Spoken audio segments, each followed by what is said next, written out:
From the great halls of their house, there are assembled three who hope to one day be the world's greatest driving heroes.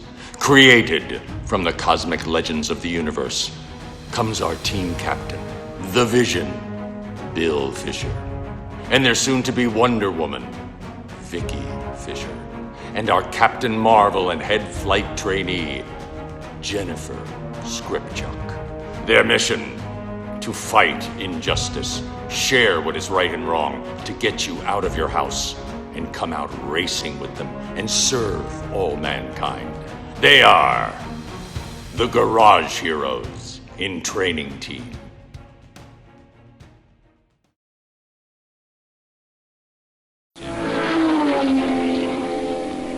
And we're having some people coming up to us saying, "Hey, your car control's getting really good. You're looking better out there." It's surprising. I guess if you start at a low enough point, you eventually start looking better. But a couple of people on our team don't exactly know what that means. Like, when people say car control, what are they referring to? What are they talking about? Car control just literally is how well you can control the car, putting it where you want it to be on track, at which speed, and in the right location. So it's a bunch of factors that come into equaling. If you can control the car well, you can likely be quicker, right? To me, the first level of driving that everybody practices is like street driving, where you're driving down the road and your tires are just going straight down where you're pointed and everything's fine. Right. And then you start to have a little bit of a slip when you start getting a little more aggressive, and maybe that's where slip angle comes in and other things. Is the car control saying you're good at having a car that's not absolutely stable, or are they saying you can do tricks with your car, or whatever? I guess, what are they talking about? Well, sure. To break it down in the most basic terms, if you go drive to Disney World, where they have those shows with the stunt drivers, they're driving around a tight little stage, and they've got almost full-size cars or scaled-down cars, but they're driving in four-wheel vehicles, and they're slinging them all over the place and jumping. I mean, those guys are masters of car control. They can put the car exactly where they want it, at what speed, at what attitude, sliding, not sliding. They're completely in control of all that. And so how does that help you, or how does that getting better at it help you on a track? Well, because once you get better at car control, you know how fast you can ask your car to do a certain thing as you begin to learn the car. If you're new to track driving altogether, or if you're new to driving altogether, the first thing you're going to be able to do is just, like you said, just roll straight down the road. So the more and more you develop your car control skills, that'll translate to just being able to go faster on track, because you know where you're likely to be sure-footed, or you're likely to have good grip. So you know what you can't get away with. So part of car control is also knowing what's not going to work. So that's where you'd be able to tell when you get the car pushing or understeering what to do, or would that be an example? Sure, that's a factor of it. I mean, when we talk about great race drivers who are excellent at car control, I think about people like Tony Stewart or Juan Pablo Montoya, who could just, you could watch them, their in-car video, and they're right down at the apex, leading the race, driving away from everybody. And then, they're just sawing the wheel right down at the apex on an oval. It's like, how is that guy doing that? It's just, to me, that's the ultimate depiction of car control. Watching somebody who's right there at the limit, right there at the apex, it's super speedway, and is still sawing away at it while they're already leading the race. And that, to me, that's a great exhibition of car control. You want to go kind of see that's what in my mind is the epitome of car control in a racetrack. So car control means being able to put the car and hit your marks kind of at the limit. Yeah, sure. I mean, that's the ultimate epitome of car control, is being right there at the limit at a competitive pace, and even trying to work to pick up even more. But yeah, so car control, at the basic level, when you're beginning to do track driving, car control is just putting the car on the line, following where your instructor is telling you to go. Your first couple of times you're at a DE session, or maybe your first women's race or something like that. You're just trying to stay on the track, bring the car from this side to this side, because you see the fast guys doing that, or however you're learning where to put the car. But the very basics is just trying to be safe and keep the car on track at the very basic performance tracking level or racing level. Okay. All right. Just to play off that, what is rotation? When we talk about rotating a car, it means intentionally making the car turn the way you want it to turn. The car is rotating well. It's very balanced. You go into a turn, you've done your braking, and you go to your turn in the car. If it's balanced, just rotates right in. We're talking about getting the car around the turn when we talk about rotating So Is that, when I'm on the race track, I try to not only try to do what I'm supposed to do, but I'm actually trying to do by how the car feels sure, that's at good. the same time. I'm not sure if that's, basically feeling it in your seat is another way of saying it. I don't know, but is that the same idea as making the car, I refer to as making the car float on the track?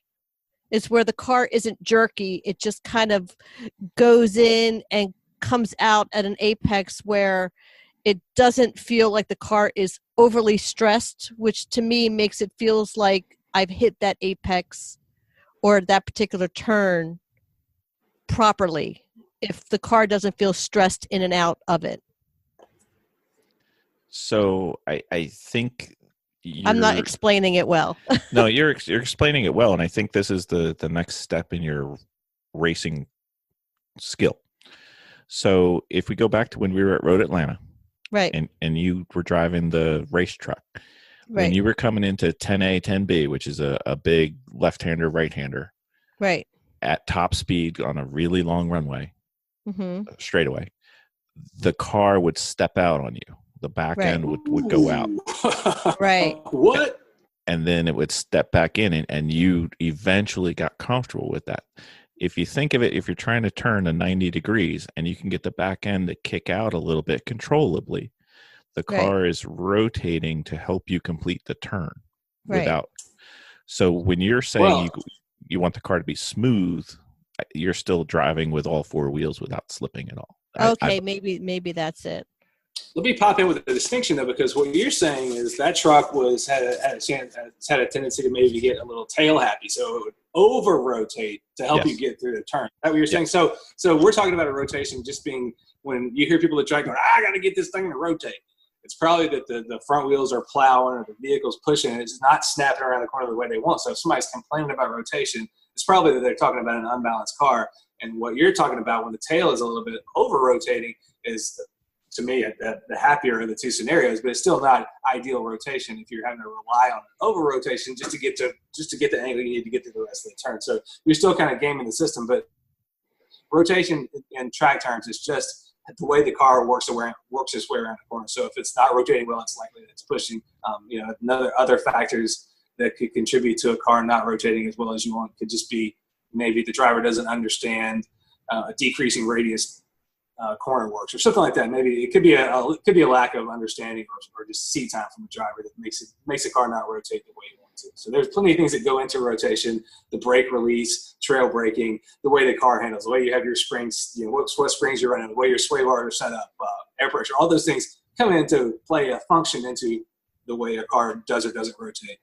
So that's what I'm thinking of when people are speaking of rotation at the track. So yeah, for me that goes right into layman's, because that's one thing going into the HPDEs is that there is jargon that goes on, and it's difficult to understand the jargon and then have that translate into how the car is supposed to feel. Right. There's a lot. The people say a lot of stuff at the track, and there are plenty of times where even I've been around a long time. I hear somebody start popping off about something. I'm like, "What are you talking about?" But it's always okay to ask. I mean, you're spending a ton of money to be an HPDE. So if somebody rolls by with some topic you're not clear on, I mean, that was always my method in classroom sessions. If somebody ripped off something I thought sounded like BS or I just didn't know what they're talking about, but hold on. I mean, I paid a few $100 to be here this weekend. I'm going to get every little bit out of this. You know what I mean? So I've never felt any shame about jumping up and going, hey, what are you talking about? I mean, maybe explain themselves better. If you're not sure, if somebody rips off a term you're not sure about, you get a lot of value in that weekend. It's worth asking. Right. Well, of course, and that's what I do. But again, it boils down to the racecraft itself. Sure. Being in that car seat, having somebody explain to you what the car is doing in the classroom, showing you what you're supposed to be doing on the track, and then how is that supposed to feel in the car? Like, I just realized that I am supposed to get a little happy on the back end of that truck to make that truck do what it's supposed to do. But there's a comfort zone at the same time. So how do I know which is too much? How is it supposed to feel? And And at the same Right. time, I'm also struggling with that particular race truck.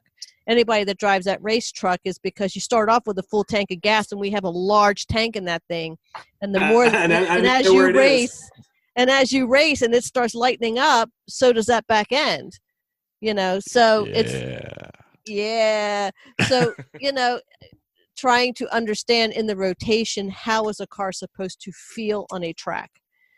To know, my whole thing is I don't want that car jerking around the track. I do want something a little bit smooth. I do understand that I'm supposed to be, when I'm supposed to be applying those brakes and entering into, but I always feel like if I can swoosh through a turn, I've done something right.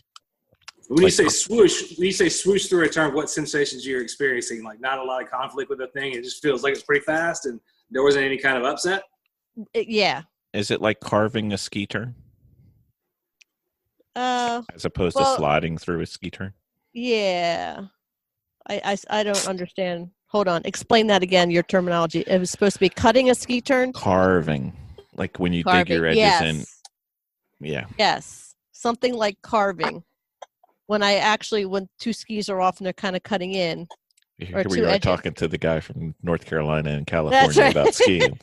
Yeah, I grew up in Alabama. I am not clear on what you're talking about. But also I didn't pay a bunch of money to be here, so I'm not going to ask.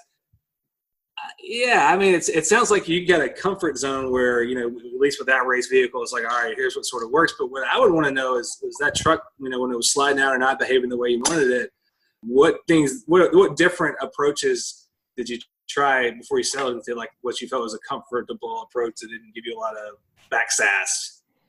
Back sass. I like that. Back sass. Jennifer, our truck gives us back sass. I like back sass. I want that written on the back of the truck. That's our new term. It's about the only thing that's not written. It's about the only thing that's not written on the back of the truck right now. So Ben, is rotation implying slip angle or sliding or no? To me, rotation, at least I think to me and most people you'll talk to at the track, just rotation is just in general talking about how well or not the car goes around turns. So they're just saying, rotating is just about moving the car from the beginning of the turn and how it gets around to the exit of the turn. Okay. That's just sort of a catch-all for how is this thing handling, or, it's a big handling term, I guess, but it's not necessarily saying like, hey, if I got good rotation, I have this much tire slip happening. The terms are not necessarily related, because also, you can be talking about rotation for a high downforce car that's on slicks where you don't expect anything to slide. You never touch a curb and everything seems pretty like this all the time. Right. Or you could be talking about rotation in a production-based car, the kind of stuff we drive, where inherent to some good rotation is probably some slip in the tires, because we're running more of a street tire and less of a slick tire, and we're not running a ton of downforce and that sort of thing. So rotation is just a general catch-all motorsport term in my mind that could be applied different ways in different settings. Excellent. But when you don't have it. Yeah, if it keeps going straight, that's a problem. Yep. All right.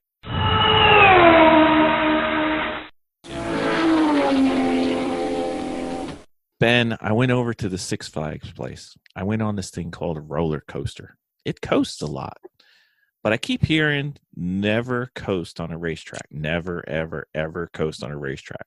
That's bad. I do that. It's bad. You do it by a bundle. But I know. It's a bad habit. Is coasting okay ever?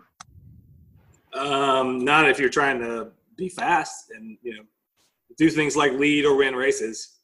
Okay, so eventually we'll care about that. So what would you break the habit now? But go ahead and break the habit now. Is what I'm saying. It's not a good habit, and it's not even that safe, because other people around you are going to be driving themselves crazy, and then if you coast in an unexpected place, or you're not as fast as somebody, in limits traffic, it's probably not that big a deal. But if you're in a tight group and all of a sudden you're coasting and everybody else is back on the gas, it could be a dangerous situation. So I think I've been watching Vicky and some of her racing a little bit more. She coasts at the ends of straights going into turns. So how would you try to avoid that or break that habit?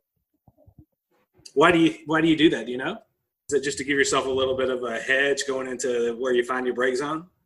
Well, I think that when I'm going into a brake zone, sometimes I slip into street racing or street driving, not racing, street driving. Just where you just have a habit of letting up and then Yes, I do. It's a bad habit.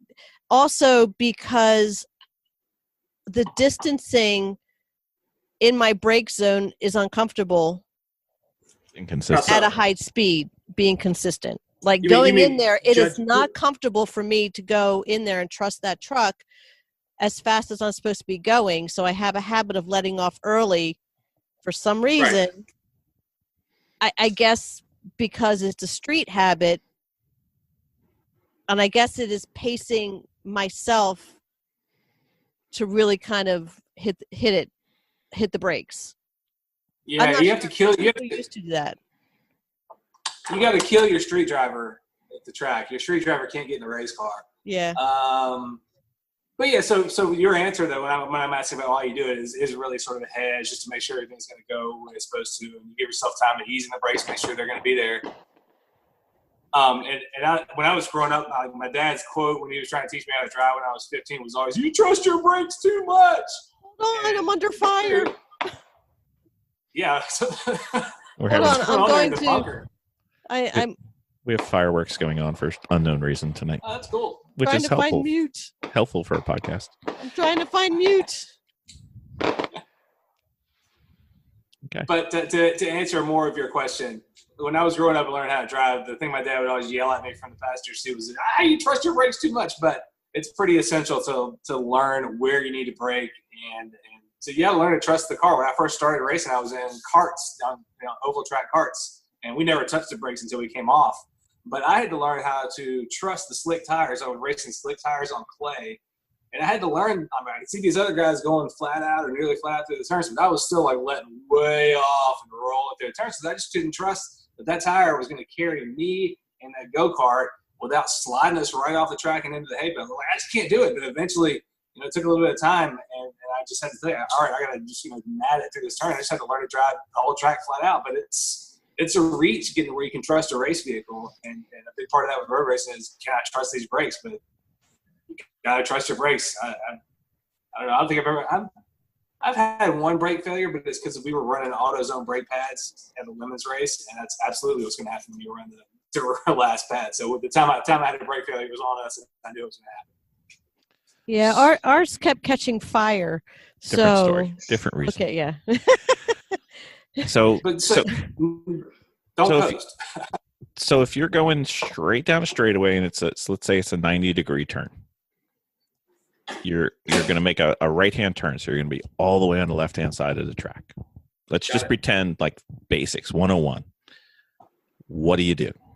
You're getting towards the end. Yes. Okay, so I'm headed toward a 90-degree right turn. I'm going to be braking, downshifting. So I'm gonna get my foot is on the brake. I'm downshifting with my heel and my toe. By the time I finish downshifting, is about the time I'm doing that as I'm getting turned in, because you want to be downshifting at the last second. Like, so you want to grab that last gear right about the time you're ready to pick up the throttle and get going again. So I'm doing that late on the turn. So I should back up. So I'm all the way left, making this right turn. I'm going to be braking in a straight line at the predetermined time, where it's a brake marker or whatever visual cue you have. And the way you've predetermined that time is you worked your way up to that. You know what I mean? Does that make sense? Yep. So that's when my heart's beating.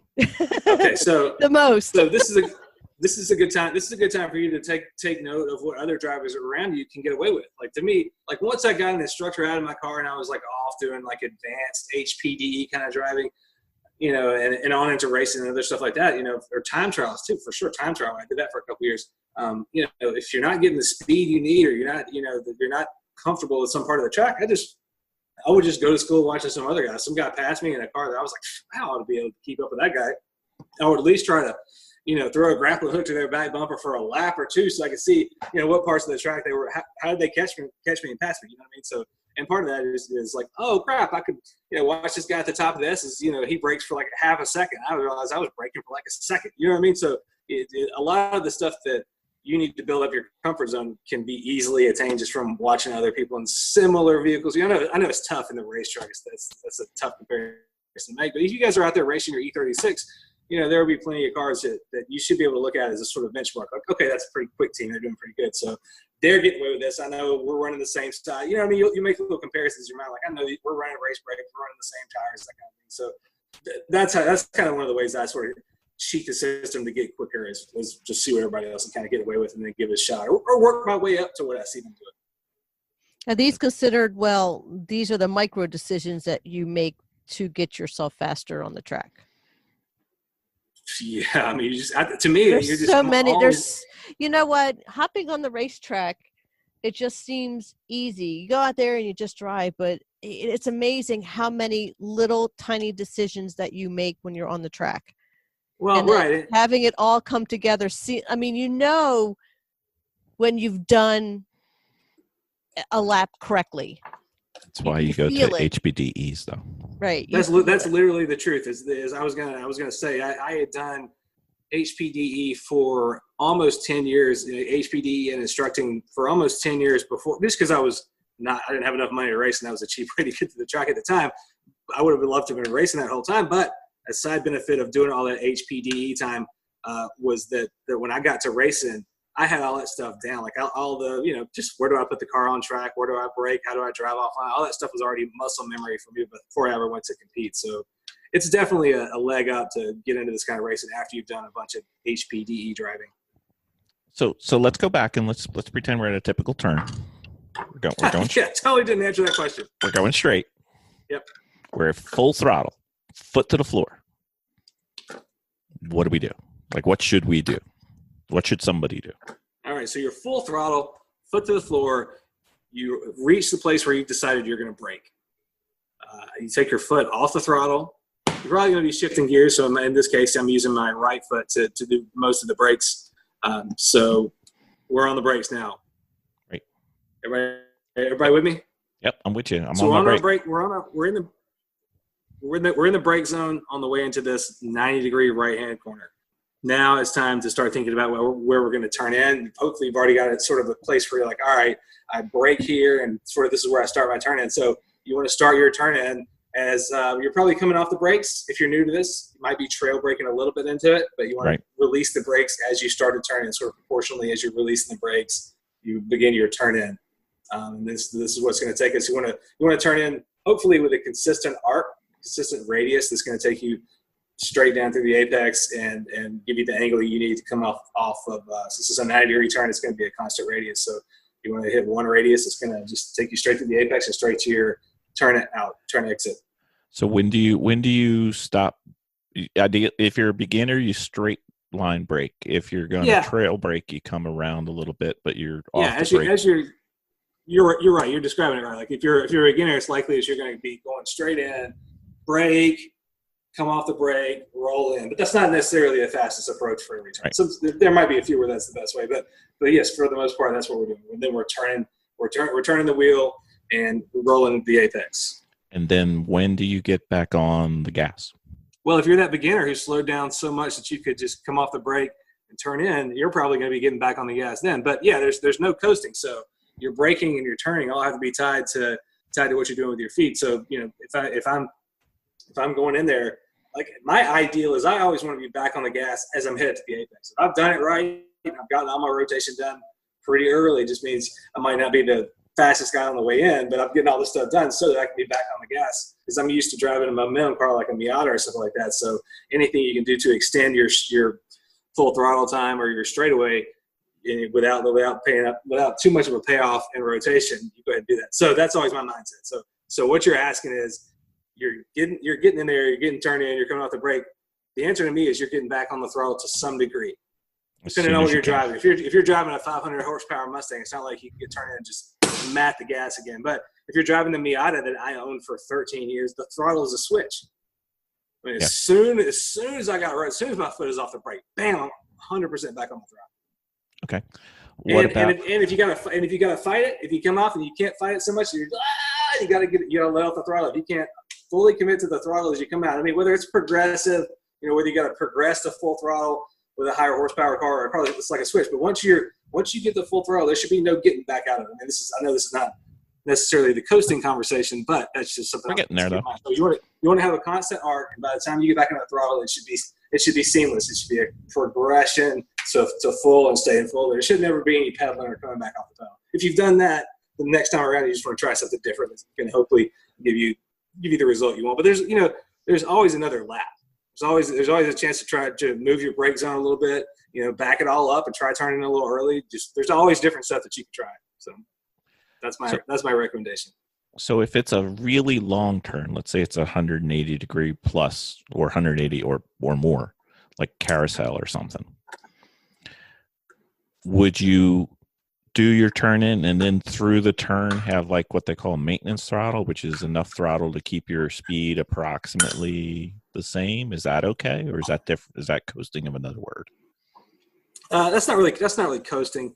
In some cases you do need to be carrying some speed, but it's like constant radius turn, something like that. Fairly rare, but there's a automobile manufacturing proving grounds in North Carolina that has a big turn that's like that. It's like almost a complete circle, and it's not like you brake and then drive all the way down to the apex and then hammer the gas. You kind of have to just find a comfortable place to ride it out. And you maintain constant throttle. So maintenance throttle is some amount of constant throttle that you and the car can maintain through a long radius. So it's not coasting, but you only want to use it for as short amount of time as possible, because hopefully you're getting back to full throttle very quickly after that. Okay. Can I pick on you one more time, Vic? Yeah. Yes, of course. Okay, great.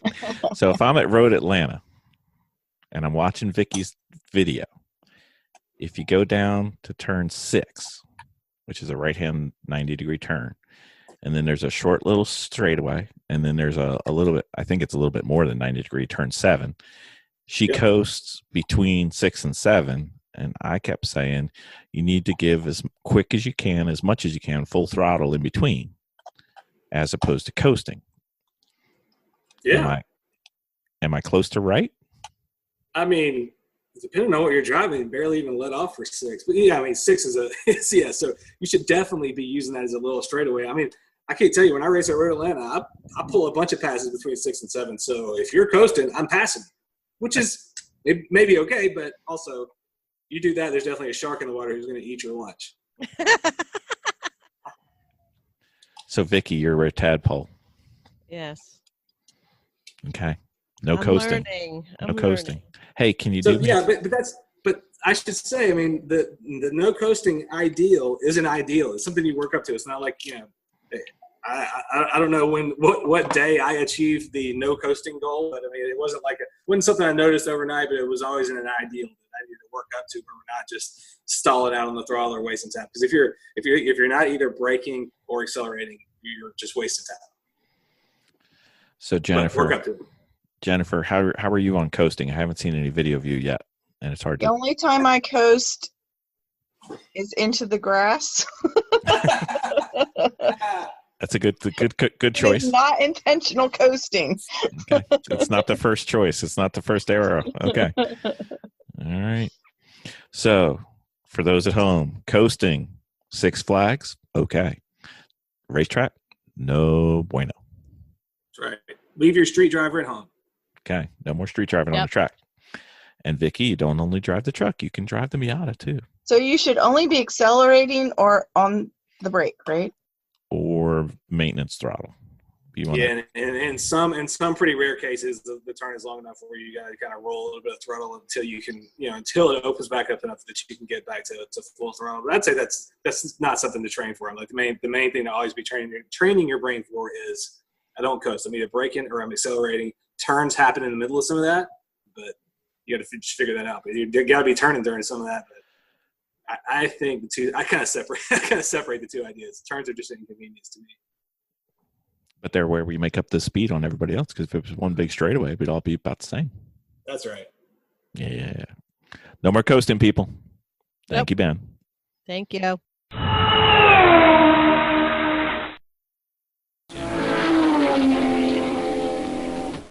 Ben, I'm really hungry.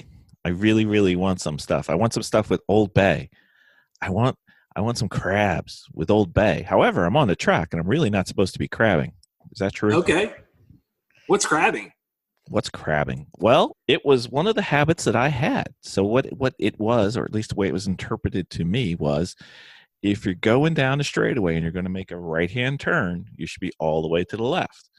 But when you start to brake or you start to get ready for the turn and you kind of drift in just a little bit. Oh, so you're cheating your way toward the apex before you really need to be turning in. Correct. Yeah, so you're crabbing across the track as opposed to driving straight out and doing your turn in. Yeah, don't do that. Don't do that. Okay, thanks. Next segment. Next. All right. Well, that was a great segment. Thanks, Ben. That was one of our best. I've never heard about that. I mean, I've been instructing for at least 10 years now, and I've never had that be something I've had to like get after anybody about. So that's a new one to me. Yeah, crabbing or cheating is what I've been termed, and what it seemed to do was you're a little uncomfortable, and this could be where Vicky does her coast thing with when she's going into a turn.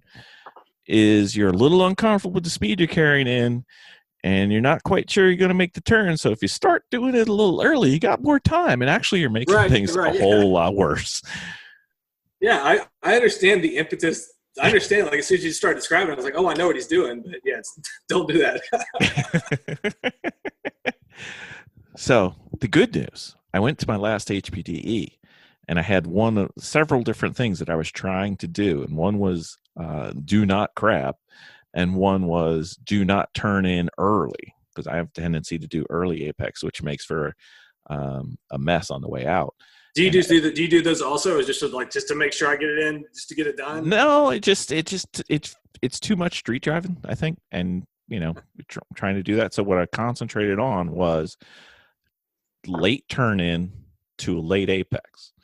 And I did such a good job on focusing on it that my instructor said, you're turning in late, and sometimes you're turning in really late. And I said, well, that's good, because my natural predilection was to turn in early. So I've achieved that. He's like, well, you need to achieve less of that. So overcompensation. But, Yeah, I think the reliance, especially in the HPDE world, on, late apex is safety feature. And, yeah, you come out of the corner pretty fast, but guess what? If I get an early apex done and I've been on the gas since way before the apex, then I'm also gonna be faster than the guy with late apex. So I think it's a good safety crutch, but it's not ideal. I am always somebody who's obsessed with trying to get an apex done as early as I can, just so I can get back on the gas and try to dominate people on the way out of the corner. I don't want to take a pass on the way in, but I'm always trying to scheme a way to get a pass on the way out. So usually that involves maybe eating a little dirt on the way in, but coming out like a crazy man. Well, there's going to be a segment coming up where we talk about this, because I have a theory that we're saying the exact same thing, but we're just saying it in different words. Cool. We'll see. It'll be fun. Tune into your next Dominating with Dawson, since apparently my crabbing was, don't do that. Okay. I miss crabs. I've never had crabs. Spoken really? Like a Delaware the girl. disease. I've had the delicious seafood many times. Oh, okay. Very well. You had Vicky all excited because she was Vicky and Jen both grew up in Delaware, and their father makes some excellent crabs, by the way. So, all right. Well, that was the weakest Dominating with Dawson, but thanks for entertaining me and thanks for entertaining us with your concept. Hey, if there's things that can be done wrong, I've got a few of them, so don't worry about it. All right. We'll cross crabbing off the list. Thanks, everybody. Dominating with Dawson. All right, Ben, you're at a track. You're either at an HPD event or maybe at an endurance racing event, and invariably there are, let's call them mistakes. If they get bad, they can be called accidents. You don't want that to happen, but if you're pushing yourself, if you push it's a question of when. If you're driving and tracking long enough, you're going to go off the track at some point, or something bad is going to happen to you. Yeah, it's a win for sure. And then it's a question of how much of a win. So what do you think? What do you try to do when things aren't going according to plan, and you may be venturing out off the track, or slightly off the track, or spinning, or right? Hopefully, if you've been doing your homework up to the point when the bad thing happens to you, you've already got a pretty good idea that it was going to happen and that it's happening, and hopefully you've got a good idea of what you plan to do when it's happening. But things you can do to prepare for that if you're doing HPDE time before you're racing, or if this is something that happens during HPDE, drive off the normal line sometimes. Take a session where you say, I'm going to give up looking at my lap time with this session. I'm just going to drive the wackiest line through these corners as I can, and driving weird angles through corners will kind of give you an idea of what it feels like to be in an upset condition and not the right place on the track. And then, practice being offline and getting back onto the normal line. I think those are good exercises to prepare you for going off. But eventually, you're going to spin or go off. And what you want to do is you'll always hear people talk about putting both feet in if you're driving a car that has a clutch. Right. You want to re-engage the clutch immediately and put your feet on the brake. The idea is you want to disengage the drive line so that it's not doing anything else with the car. And hopefully all you're doing is relying on the brakes to stop the tires in the car. Right. And then you want to come to a stop with both feet still planted, so the clutch still disengaged and the brakes on while you kind of look around. Hopefully you come to a stop, and then you want to look around and see that you can see a corner work, or at least roll to an angle where you can see the next corner station so that they can signal you when it's okay to re-enter the track. All right. What if you just go just a little bit off and you're let's say you got two tires off, and how would you approach coming back on? Do you still want to come to a stop, or is there something you need to worry about? Or absolutely not. If you put two wheels on, you are still racing. I mean, some series you're in trouble for, and you're going to come in like lemons. You're going to have to come. Actually, I think there's a dispute about whether two wheels off gets you. I got a flag for going two wheels off. But anyway, it doesn't matter. If you screw up bad enough, even a little bit, you're likely to have to come and talk about it in limits. But in general, it's not a total loss of control. You're still in the flow of traffic if it happens. Nobody's going to see you put two wheels off and then squeeze over next to you and go like, that guy put two wheels off, so screw it. He's got to ride the whole straightaway with two wheels off. So everybody's going to kind of look out for you a little bit. Well, the reason I asked was when I was out at Laguna in January, I put two wheels off in a spot, and then to come back, it was almost like going up a curb. Oh yeah, the curb drop offs, the drop offs at Laguna are kind of crazy. But so in general, if it's a level track, you can just come back on. Yeah, well, I was trying to figure out, I ended up just staying out. I was off to the right it was off turn 2, and I was off there, and instead of trying to push it through I could see that in a little bit ahead. If I just stayed there, it would almost started to flatten out again, and then I didn't have a transition, so I just stayed there because I knew if I tried to come back in, then bad things were going to happen. Yeah. There's plenty of places to just knock a wool pan and clean it half at Laguna Seca. Yep. So if you feel a track safety issue between you and the car, if you don't feel like it's safe to re-enter because it's going to be a crasher for someone on the car, definitely stay off. But it's safe to re-enter. So I think one of the things I see is when people either try to save something they shouldn't try to save, or try to save something that they're not able to save, and that's when bad days happen. So is there a way to tell, or is there a way that you approach saving a car that perhaps could be helpful?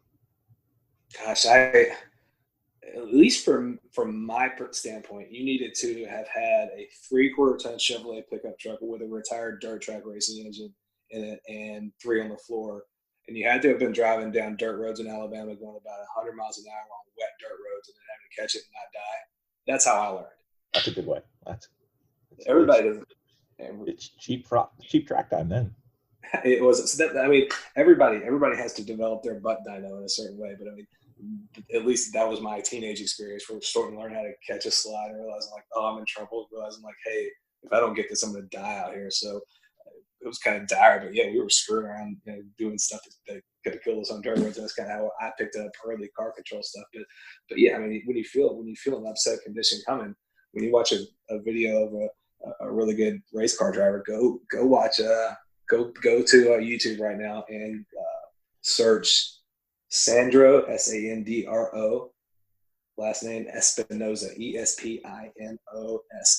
He's a BMW racer, and the guy just throws huge steering lock everywhere. He's just wild loose all the time. But that guy never really in upset condition because he's driving the car upset all the time. But when you watch a really good race car driver driving, you see them whip their hands back and forth on the wheel.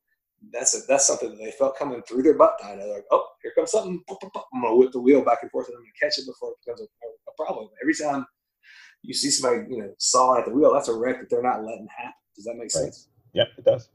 So that's something they felt coming up through the butt dyno, like, boop, boop, boop, boop. This thing's gonna, it's gonna oversteer on me. It's gonna understeer. I feel this understeer coming, so I'm gonna make a correction now.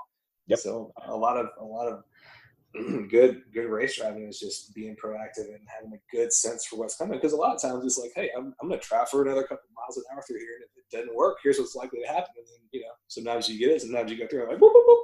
Gotta kind of catch it and do some fast jazz and deal with it. Yep. And if at least for me, if it's one of those where I know I don't have it, or I know I'm not going to be able to get it, I'd err on the side of, just bail on it and don't try to save it, and just kind of do the 2 feet in and try not to make it any worse. Because if you try to catch it and you don't, you can often get yourself double crossed, and then sure. Yeah. I mean, and discretion is always the better part of valor. Because how many among us can wreck a car and just turn around and show up next week with another car? I can't, so I have to be pretty discreet with how much crazy stuff I try to do.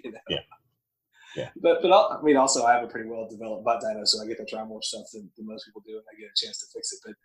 But yeah, if you feel like you're out of your depth, you probably are. Yeah. So it is something to work up to. I mean, I've been at it long enough where if I wasn't good at it, I should just be doing something else. So I'm only still here because I'm pretty good at it. So I've got a lot of that stuff sort of as a field, but yeah, I mean, you sort of feel the problem coming. You're like, oh, this is going to require counter steer. The more experience you have, the more quick you are to prescribe a fix for a problem. All right, so I've got a problem, and I'm starting to spin. What do I do? If you're starting to spin, you want to throw some counter steer into it, and hopefully you catch it. But once you feel that ass end coming around, once you feel the rear of the vehicle come around, we'll let the other one go. Don't worry.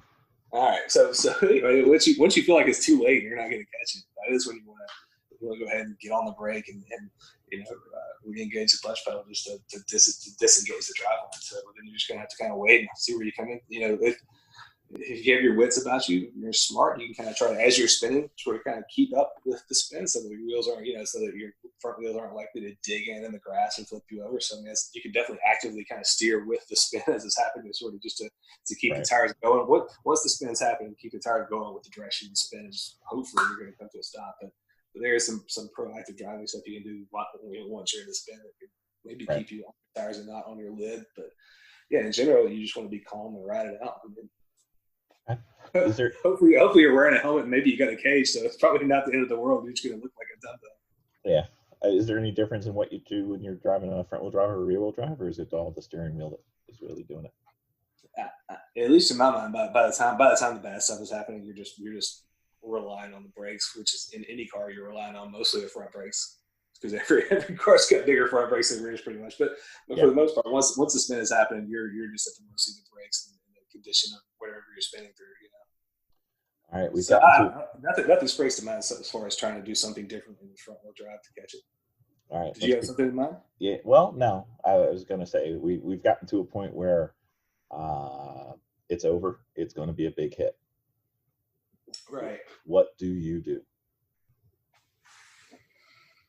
I'm guilty. I've only had a couple of big hits, but I'm definitely what you want to do. What the right thing to do is go search a video of Danica Patrick crash, maybe Danica Patrick NASCAR crash, but she has a perfect method. Like she definitely, I've watched her wreck several times in NASCAR, and she would see the wreck coming and realize it's the point of no catching it, and she just hook your hands in the shoulder harnesses of your whole belt set, and right.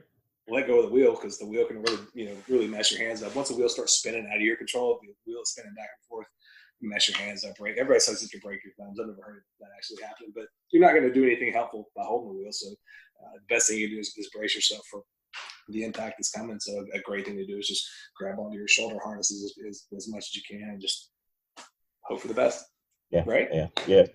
Well, your thumbs may or may not be able to do anything, but they're definitely not going to stop the wheel if it wants to go, if you're hitting something. So you're not doing anything. Yeah. Once you hit something and whatever you hit is working the steering rack, your thumbs don't need to be in there. But I think I'm trying to think back to the big hit. I went to somebody's diff juice at A&P at the big sweeper in the rain. And, I was trying to catch it. I had the biggest save one way, the biggest save that way, the biggest save back that way. And by the time I finally thought I caught it, I guess maybe I caught it with the wheel. The wheel just one more rotation than I thought. When I caught it, it just went right to the wall. So I think I'm pretty guilty. I think I fought it all the way.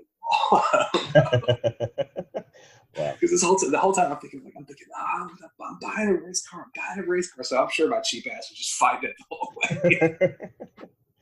Well, But sometimes you don't know. We did. They were like, I was like, oh man, I called them on the radio and told them what's happening. They were like, hey, try to start up. I was like, what are you talking about? I ran it so hard. I was like, started back up, drove it back around, left it back around the pits, and we were back racing in an hour. But I was really like, oh man, I definitely just purchased a race car that's inoperable. Well, that's not the goal. So just in case, take care of yourself and try to save what you can save, and then hopefully bad things don't happen. Yeah, it doesn't happen a lot. If you're pretty good, it doesn't happen a lot. Yeah, well, if you're new and you're conservative, prudently, it shouldn't happen at all. Yeah. I mean, let's do a quick review. If you're new, you're going to stay on the racing line, and everybody's going to work their way around you, and you're going to be staying out of trouble. And you're not going to be doing stuff that puts you or your car or your team's car, the car everybody has to drive on your team. You're not going to be doing things to put those at risk, right? Right. I mean, you should not be exploring your limits when you're new. Yeah, and I mean, so. Well, not your limit. You shouldn't be the car's limit. Your limit different. Also, in general, you should have figured out how to drive like that at the test day, because learning how to get there, learning how to get to the limit during the endurance racing isn't a good idea. No. In general, you shouldn't be treading all over the limit during an endurance race either, right? Nope. There should always be a little headroom there, because you got to make the car finish. That's right. That's right. All right, sir. That's enough of the bad stuff. We'll move on to the good stuff next week. Thank you. All right.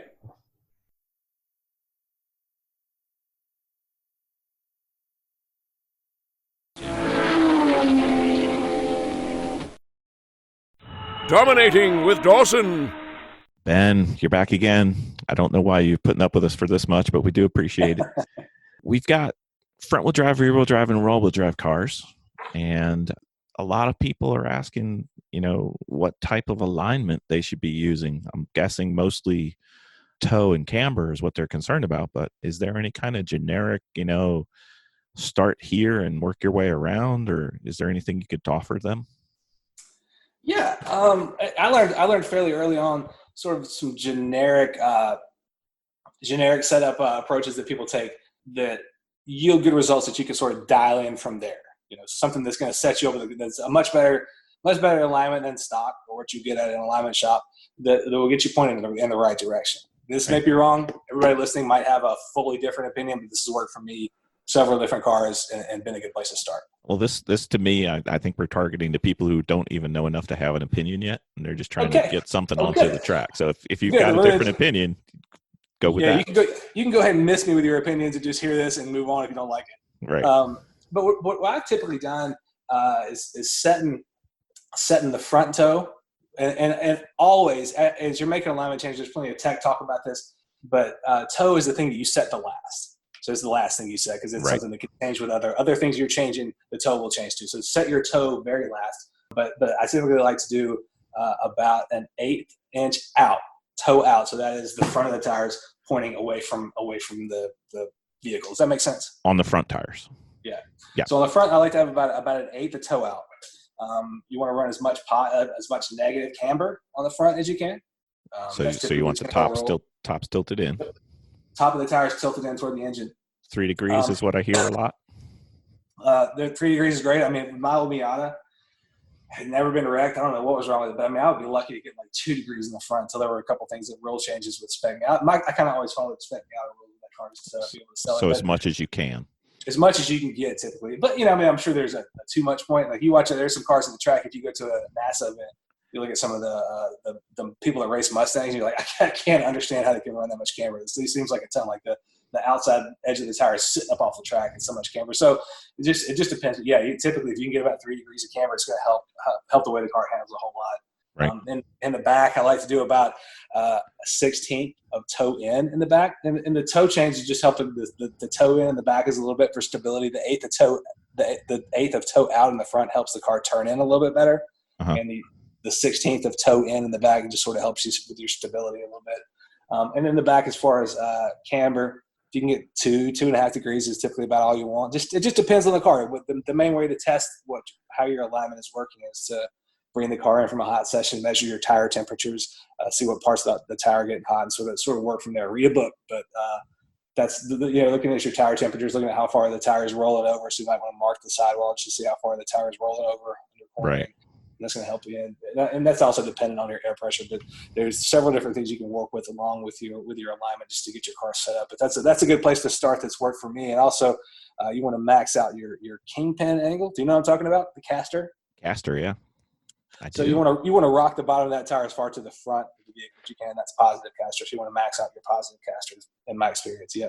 Swinging the bottom of the tire to the front of the car. Right. So while we're here, we might as well do a little bit on tire temperature. We haven't ever touched on that. So which way do you like to measure tire temperatures? Do you want to use the pyrometer or do you want to use the needle points? I don't even know what the needle points are, so I guess we use the pyrometer. And that's like we're such a lazy, crappy example of a team. But yeah, if we did that, we do it with a pyrometer. Yeah, I mean, there's been a handful of test days where we've taken a pyrometer out and sort of dialed in our air pressure or something like that. But if the center of the tire is way hotter than the edges, you're running too much air pressure because you got the tire crowned up, right? So another thing I would guess, if you're running way too much negative camber, you'd have the inside of the tire way too hot and the outside of the tire's not touching anything, so the inside of the tire is doing everything. So those are the kind of indicators you're going to see.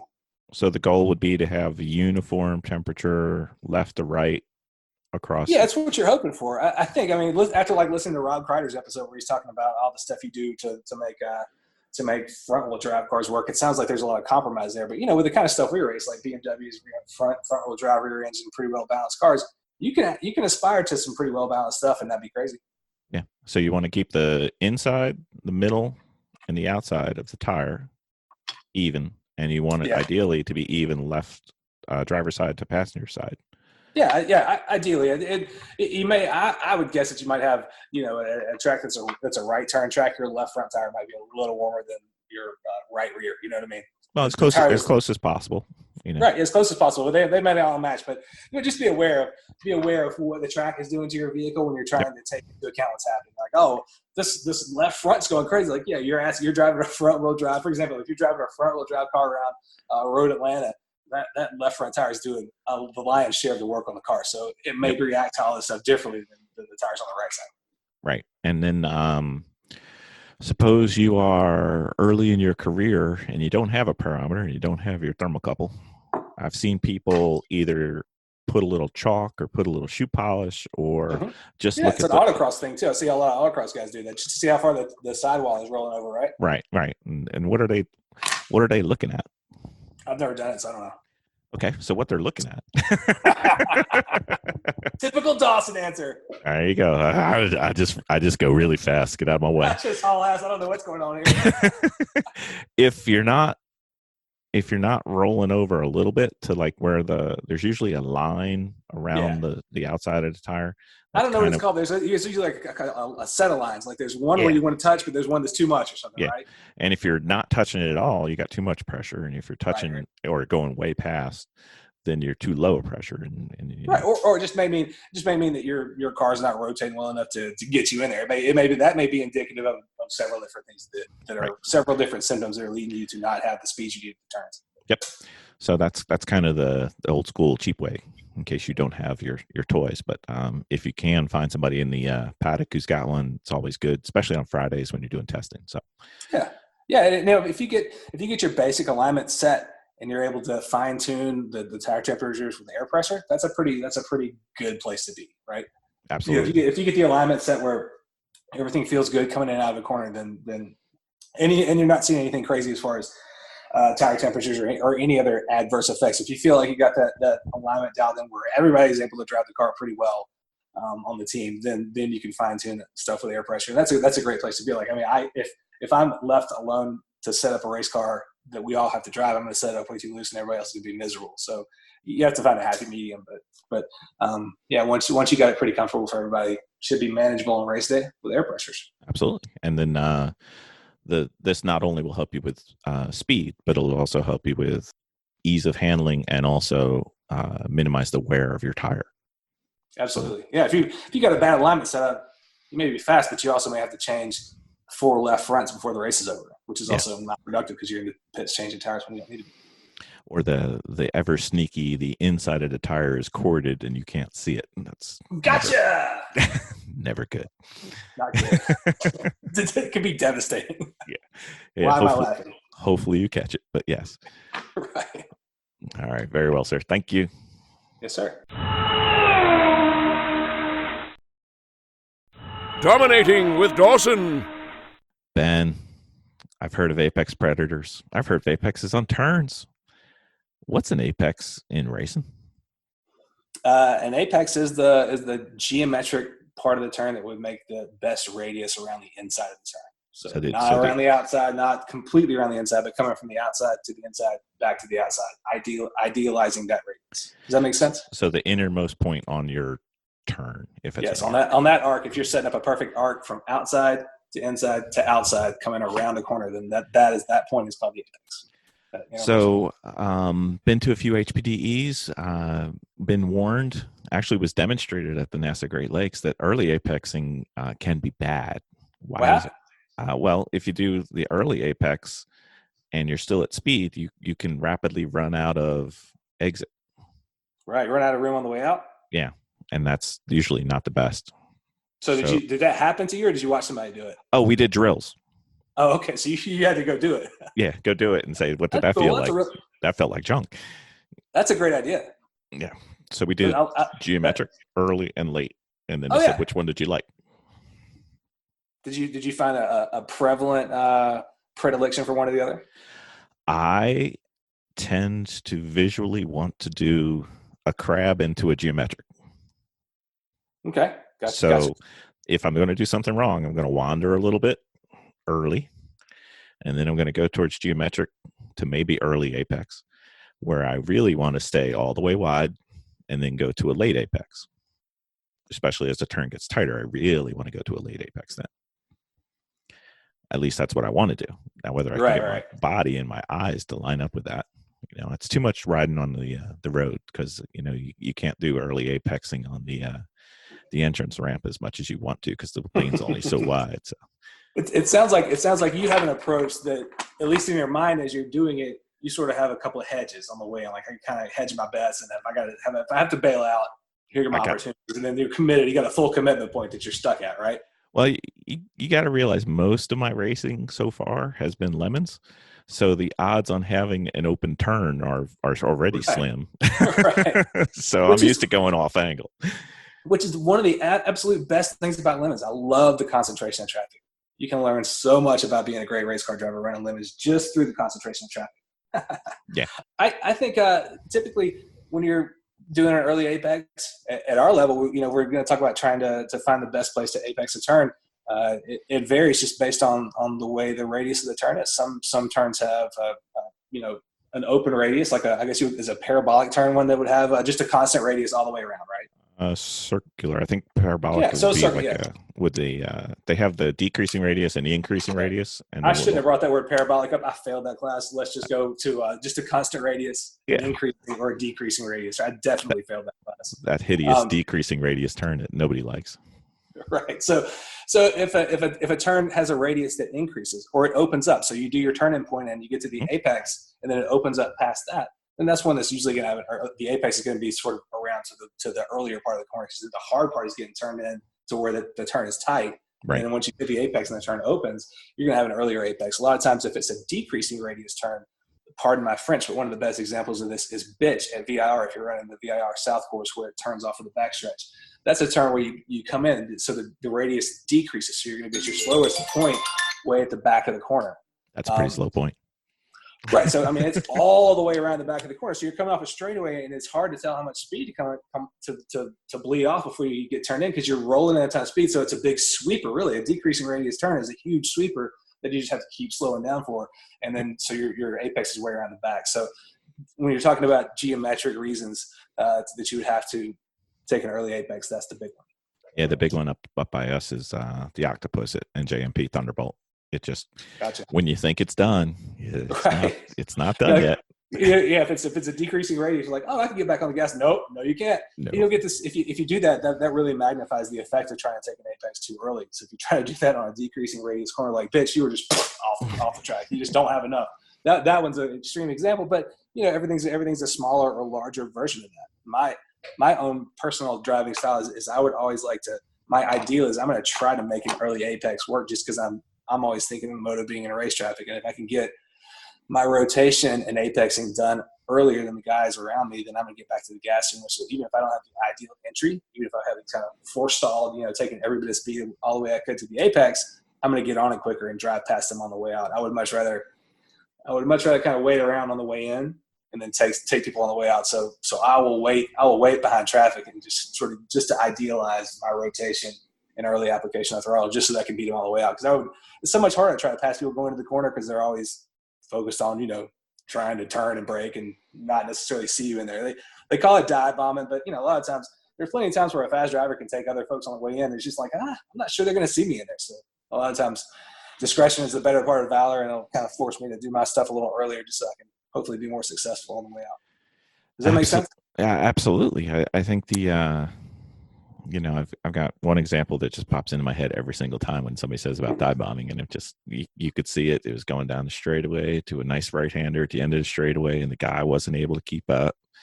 And you could see him, and he just goes over to the inside. He's going to go into that turn, and he's going to make up for being passed on the straightaway.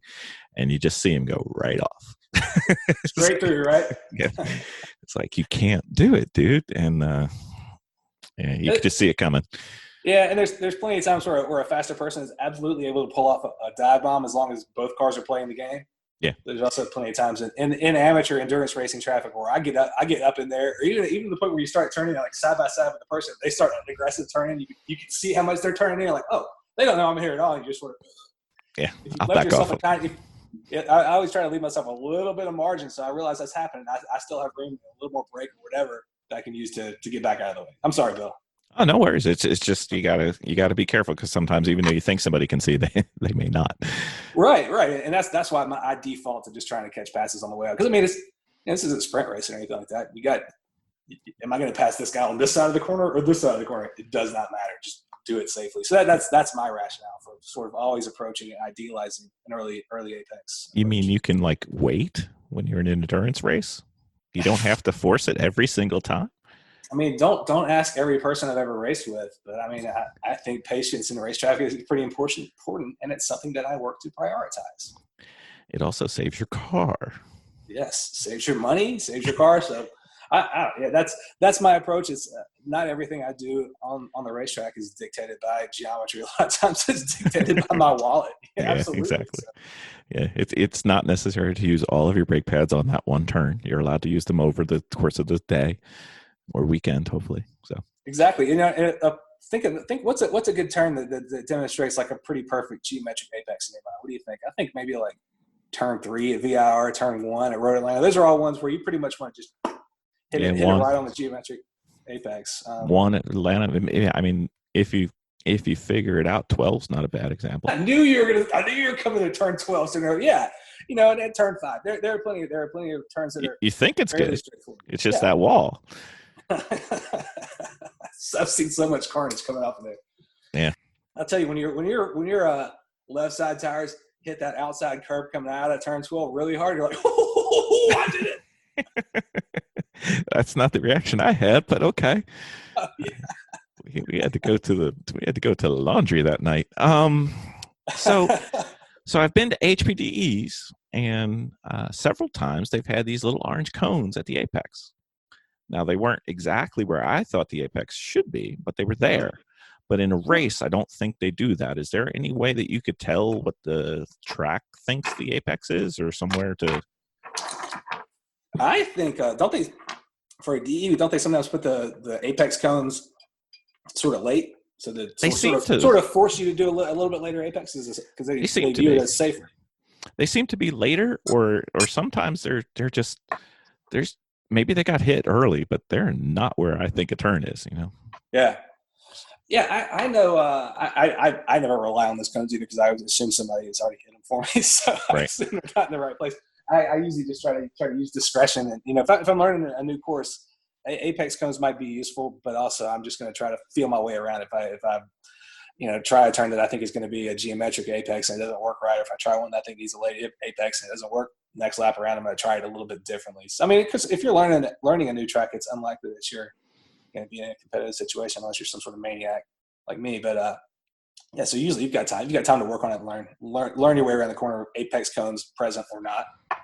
But I think HPDE groups tend to try to teach a later apex because you can exit the corner a lot safely. Some folks say it's faster, but I don't really buy that.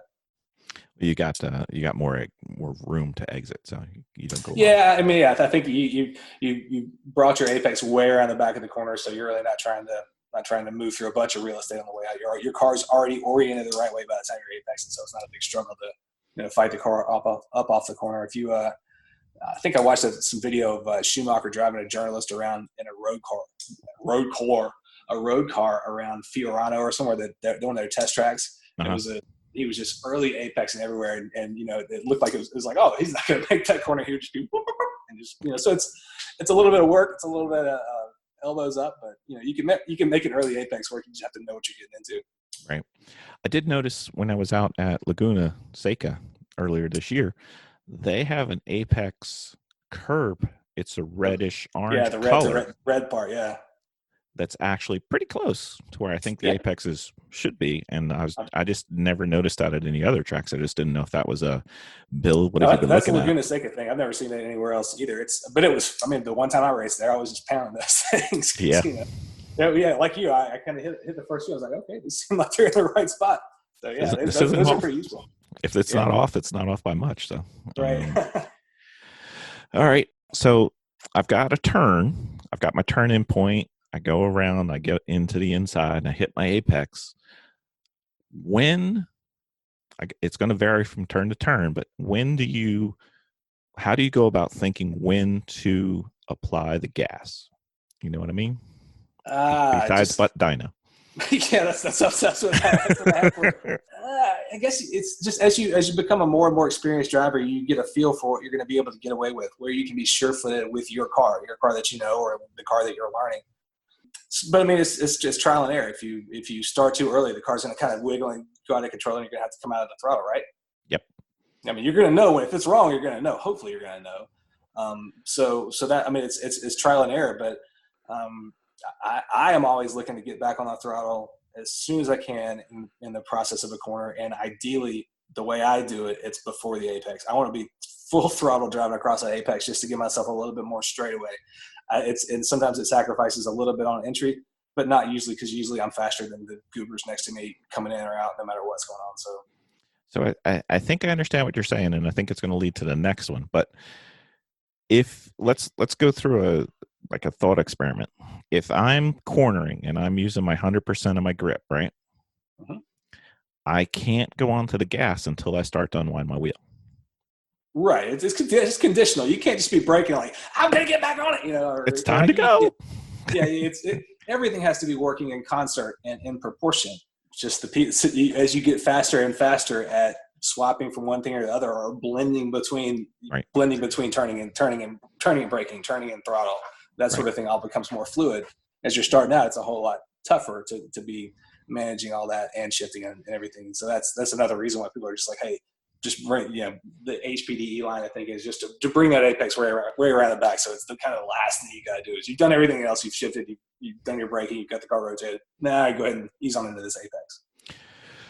So the last point that I wanted to get to before we finish our apex topic for this week, or this episode, I guess, when you've got your apex target, wherever it may be, it could be right on the curbing, it could be early, it could be late, whatever it is.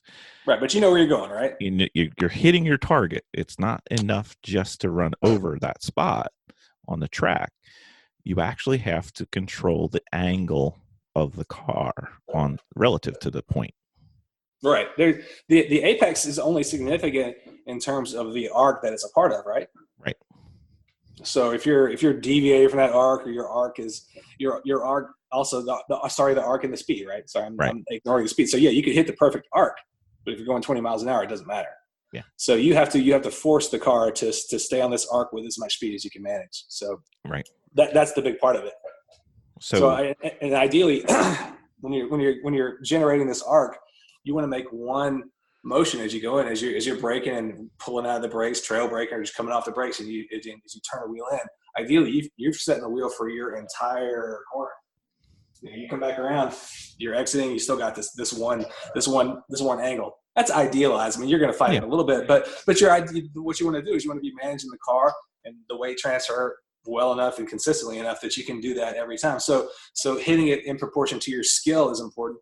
I mean, if all you can do, you and that car can do is 20 miles an hour around that corner hitting the apex, and that's the extent of your ability, that may be it. But you want to maximize your speed while maintaining that arc. And ideally, as you apply the throttle exiting, you're only applying it one time. If you're having a stutter step or get back out of the gas, then that's not useful either. So ideally, you're doing a nice braking input, setting your arc, coming around to the apex. Hopefully, for me, getting on the throttle a little bit before the apex just to beat the other guys out of the corner. But holding that same arc, and as you apply the throttle.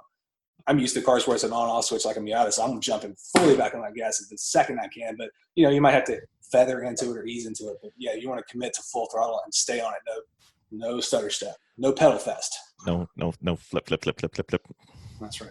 All right, so we disagree with Mr. Senna. Yeah. Or we're just not good enough. Yeah, I was just thinking whatever he was doing was working, but yeah, we're not doing the same thing he did. I think the problem we have, Ben, is that we're part of the human race, and he was not. That's right. So, all right, thank you, sir.